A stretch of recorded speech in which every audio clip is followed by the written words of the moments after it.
that, I will conclude and introduce my colleague from California, who is the lead Republican, the gentleman from, what's that community? San Diego. San Diego. Darrell Issa. It's very clear that he doesn't appreciate the Padres or the Chargers.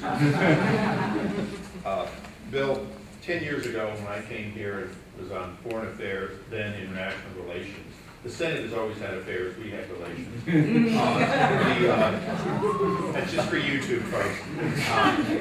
And Judiciary, Mr. Delahunt was certainly a character that you looked and said, there's someone I can work with on the other side of the aisle. So I, for one, will miss you. Although this closing presentation was a little like the Senate deal. Bill did a good job, really, of laying out the legislation.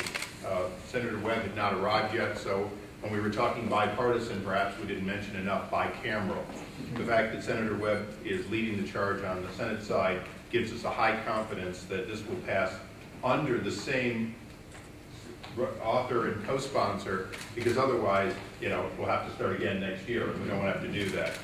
I want to briefly hit just a couple of areas that Congressman Delahunt did not completely hit.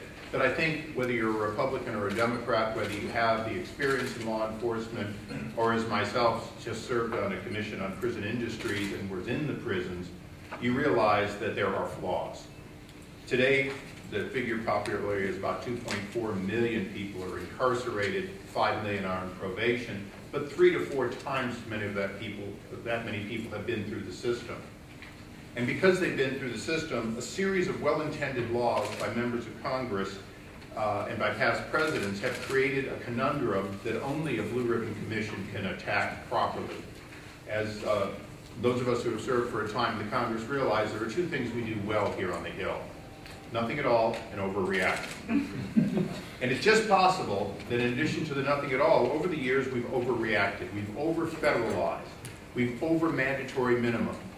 And we've over-limited what people who have paid the debt to society are allowed to do when they leave prison.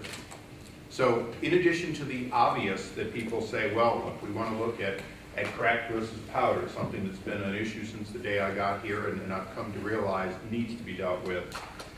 They also have to look at drugs in prison as part of the problem, that people don't come out sober from prison. They go in with a drug problem, they come out with a drug problem. And it is part of the failure of the system. People go into prison without an education. They go into prison without work skills. They come out of prison without an education, without work skills. We as a society have essentially allowed no redemption for those who have committed crimes and paid their debt to society. This commission needs to look at, does rehabilitation work? If it's worked, why in fact are we finding people who are unable to achieve reasonable American lifestyles if they have a felony on their record? And that is a growing number of people long out of prison and long out of access to good jobs. So this commission can look at things including the overactivity of members of the House and Senate, hopefully also the overactivity at state and local level. Politicians are the same all over the world. We react to a problem. It's very difficult for us to unreact to get the optimum result. I look forward to this 18 months flying by very quickly, and 18 months from enactment, I look forward to us looking at a broad range of federal laws that are redundant and unnecessary, systems that have not worked in arrest, prosecution, incarceration, or probation, leading to rehabilitation and a lower level of recidivism.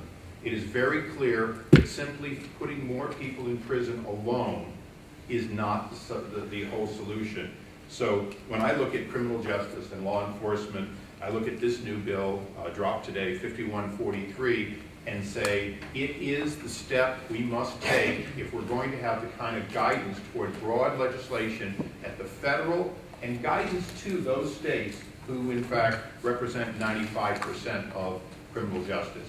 So I look forward to working with this. I will say in closing that Congresswoman Fudge probably doesn't know that she represents 5 out of the 6 members of my family still in Cleveland and so on.